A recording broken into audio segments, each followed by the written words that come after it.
joined us. He heads up the energy performance division business and works directly with Mike, who I've just joined the meeting, but I've been here for quite a while. I do know a little bit about the business, yeah. So any questions, please feel free to ask. Yeah, just to clarify, the behaviour change program, I guess the Double Action program, are they part of any or every energy performance you're doing, or is it the customer who's saying, well, I would quite like to have human social side to the program, or how does it work? It's yeah, that's an interesting question, because certainly Brighton were hugely into it. Guys at St Thomas's are very keen to do something, and probably have been doing something before we even arrived, because you've been doing it for ages. One of the other trusts, I won't name them, but you know what I said about the value engineering thing this morning? The financial director just looked at it and said, there's not a savings number against that you're guaranteeing, take it out of the programme. So it depends how much influence, whether it be university college or NHS trust or any public sector has over the finance director who says, where's the tangible saving against? So back to the innovation question this morning. It's a bit tricky. And also kind of what the direct challenges are. So as Chris said, we're working down at Brighton, Sussex. One of their big challenges is actually getting engagement outside of the estates team. So the reason why they're on site doing work whilst we're doing our surveys is because by talking about the patient stuff, we can actually get in front of pretty much every board member that's going to be involved in getting the project signed off. So it really does depend on the customer and dynamics. As Mike said, guys in St Thomas's already have a program that's up and running. Some customers don't have that, so it's kind of, it's not in every EPC that we do, but it's, a lot of customers like to look at the behaviour change aspect because they know they can get additional savings. Just maybe slightly changing question. Is there a relationship, as far as you're concerned, between behaviour change and durability of the savings or maintenance? Yeah, absolutely. I mean, we say with a global action plan involved, every EPC will have a client and staff engagement program that runs along it, and that's essential for the delivery of the works, engaging with the staff and the occupants of the building while we deliver the works, and that flows through in terms of kind of ring fencing and securing those savings as well. I think it's critical, whether it's in the formal global action plan piece or more a softer client engagement, staff engagement piece that runs a bit, but there is costs within each EPC to make that happen. You can kind of think of it like an insurance.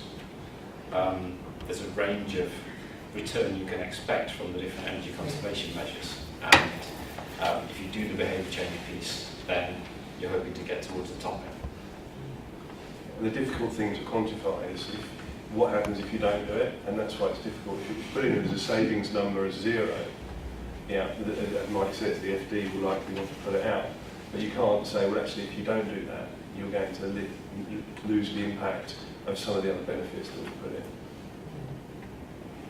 I found quite interesting what you were saying, closing the doors in the world. I guess that's to make the air conditioning working better, but you can say it helps the patient to sleep better.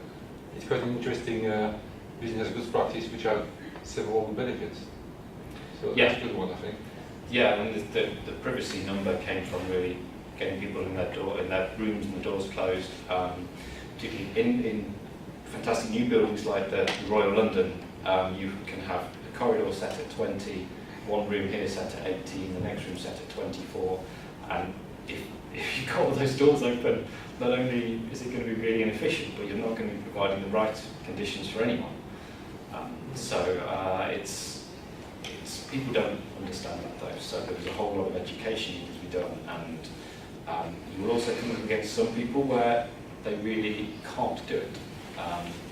In some wards that we're working in, it's not safe to have the doors closed for patients. Nurses need line of sight, and also more to the point, line of hearing. I don't know what the right phrase is for that, but they need to be able to hear what's going on in rooms in case if it's particularly like a dementia ward and trips and falls are quite regular.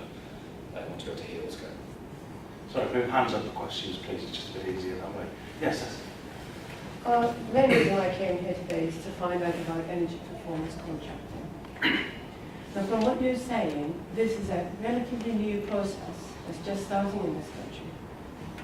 How can you be absolutely sure that you're going to be getting those savings that you predicted?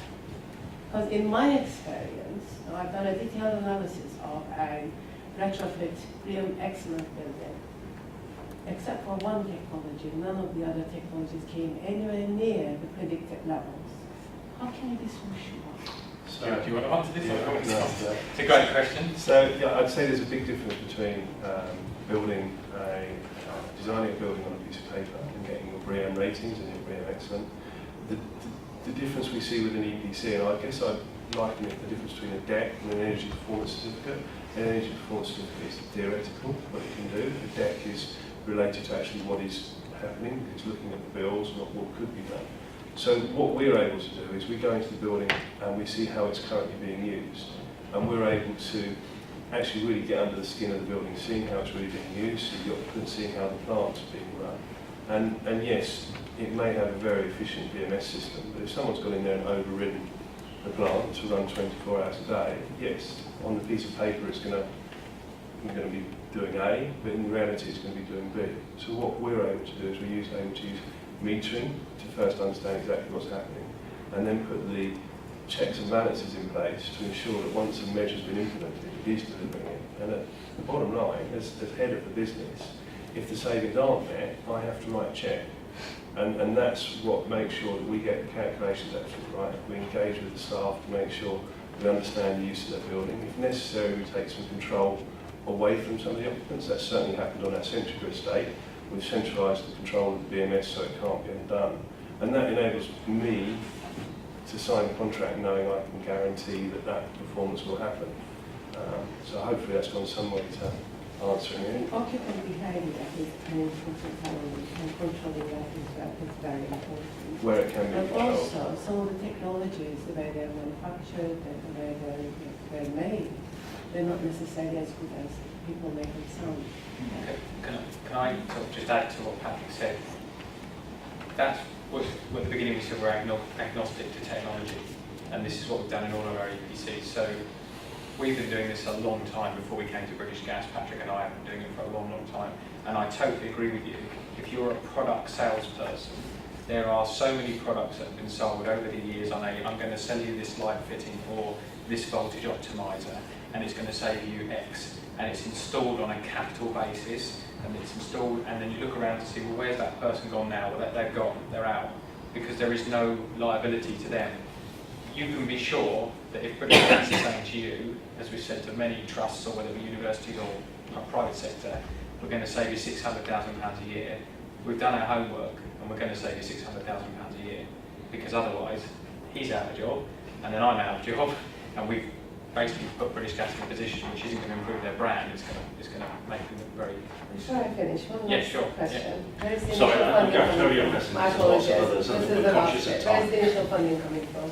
The funding, so again, it comes from whether it's private sector, whether it's our balance sheet, or 9 times out of 10, when it comes down to here's a finance package that is going to be 6% if it's debt funded by RBS, or actually you can go and get LEAF funding, or you can go and get some other form of funding. Every single one so far, pretty sure, has gone down the funded route by the NHS or themselves. Or the Yeah. through the Yeah, through the funding rates are so low that if you can get access to funding, it makes the programme much bigger. You can do a lot more with your money. Thank you.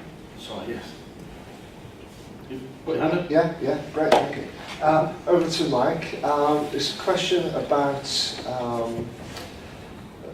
trying to do things that are traditionally reliant upon revenue costs. So we, as a university, have lots of access to capital funding, but something like a building management system, it's mainly the staff time to correctly go in there and sort out the problems.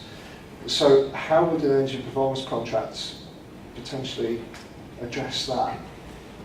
Because where at the moment you pay maintenance money, in effect, to a maintenance company to come and do your BMS maintenance, which may be, I don't know, 20, 30, 40,000 pounds a year, it actually is built into the performance contract, so it comes out of your revenue budget, and it goes into the savings budget. So the net savings you get is net of the difference between how much it costs to run the BMS and how much energy you save. Sure, what if it's done internally and we're under-resourced? Oh, what if you do the maintenance yourself? We do, yeah.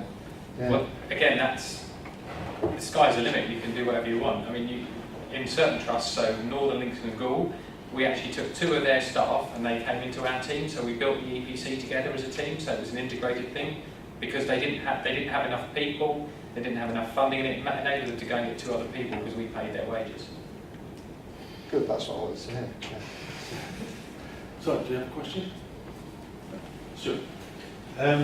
I'm worried about sustainability actually, because 4 years ago we did a very successful staff, we call them eco champions, the eco warriors they call themselves, which is quite aggressive about it.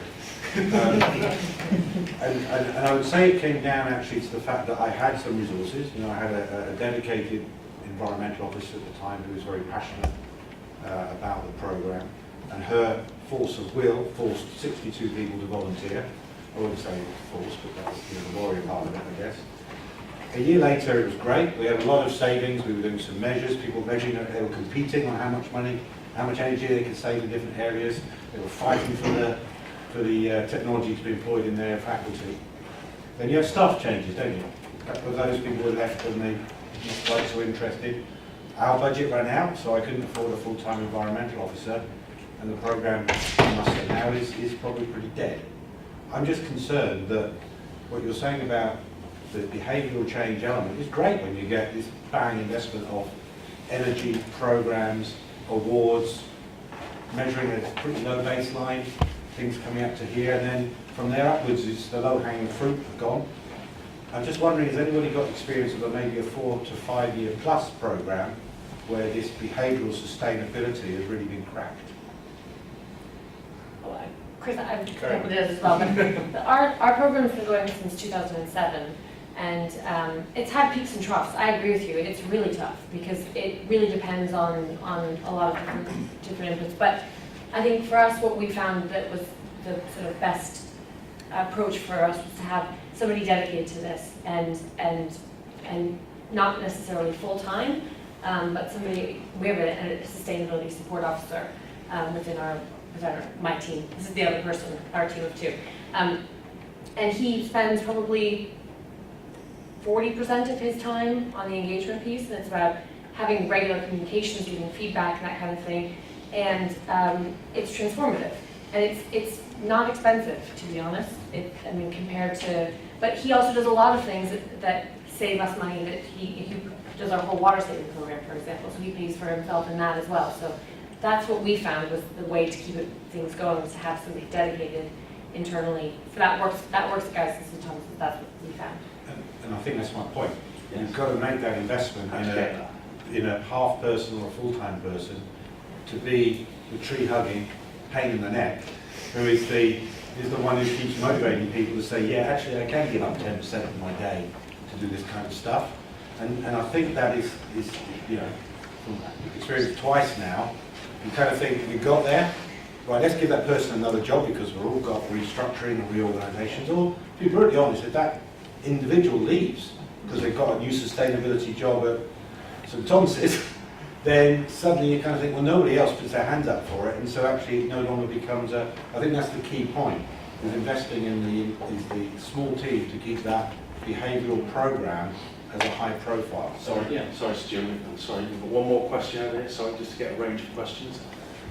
Yeah, there was a question about it, Andrew.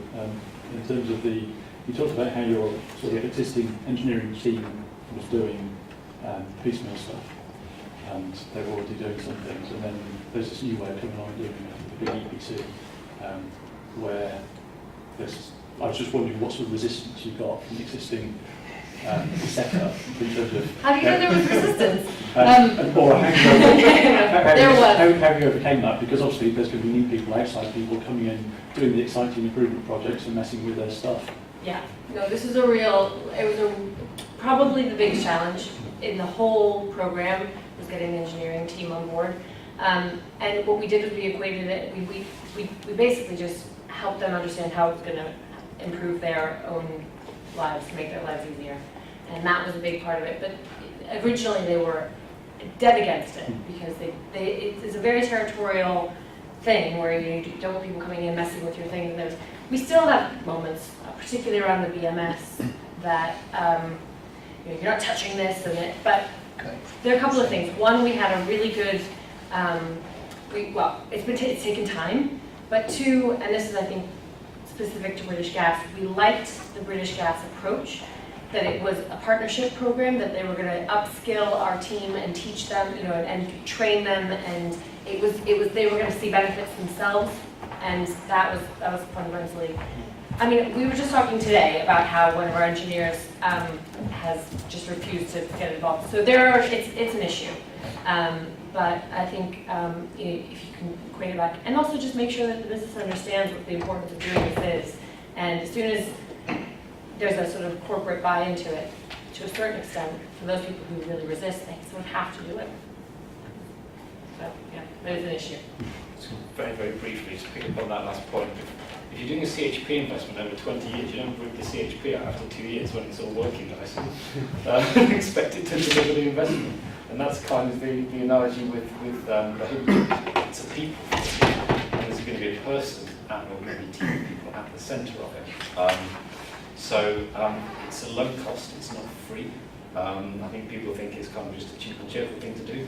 You have to budget for the right cost level. Generally we find there's a payback of 12 to 18 months from the work that you put in. And there's also a load of upfront cost as well, because you need to understand your situation, your people. They're going to be unique. But you don't need to do that every year. So there's year one, this is going to cost more than it will in year 2, 3, and 4. But you can't just take everything away. So you do need to justify that cost. Okay, I'm very conscious of being clock watcher, it's fine, it's really. One thing before we go, I would really like to ask you to show your appreciation to Chris, Mike, Alex, and the British Gas guys for organising this today. I think it's been a really good day, so I'd like to thank them.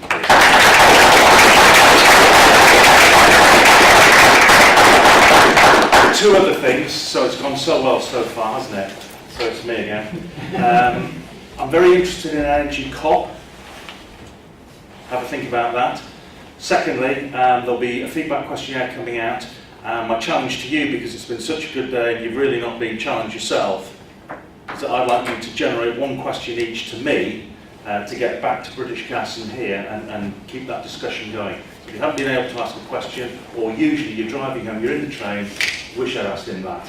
So let's have one question back with the feedback. I'll give you that during next week. It'll be by email. Thank you very much. Ian, can I just add, this morning you asked about innovation. In between this, I had to go in a room 2 or down, sit with the board of directors to talk about my 4-year plan going forward. And I said, I've just come from a room full of really clever people, engaged people who want to do much more about energy but want innovation. What should we be doing about this? And I have, again, one of these things where I think we're a supply company. If we guarantee people we're going to save you 20% on your energy supply, but yet your unit rates are going like this as you hedge and buy and trade all over the place. Wouldn't it be great if you had a fixed energy deal for 10 years and you had it by renewables and fixed leaving of PPAs and whatever it would? So they said, go back in there and say who in the room would like to work with us as a customer to sit together and to see whether or not there is some sort of solution where we could do a 10-year deal. No one offers a 10-year, you cannot get a 10-year deal in the market. I'd do it only if it's a lower cost than I'm going to have to pay now. Well, that's the point. that's exactly the point. It's not asking for any commitment to sign an order. It's about working together. Stable budgeted energy cost is really important for us to concentrate on other stuff. Yeah. So take it away. If anybody wants to, think that through Ian as well. It wouldn't be, you don't have to give me an order. It clearly is a think tank working group to try and see how we can make it work. Great. So thank you all for coming. Much appreciated. Safe trip home. I think Joel's made up some bags of freebies. I don't actually know what's in there. There's solar torching and energy saving. Yeah. So if you'd like to energy saving monitor, solar torch, please help yourself. And also just to finally say we're at conference in London on the 19th and 20th of November. If you'd like to come along to that, please feel free. Thank you.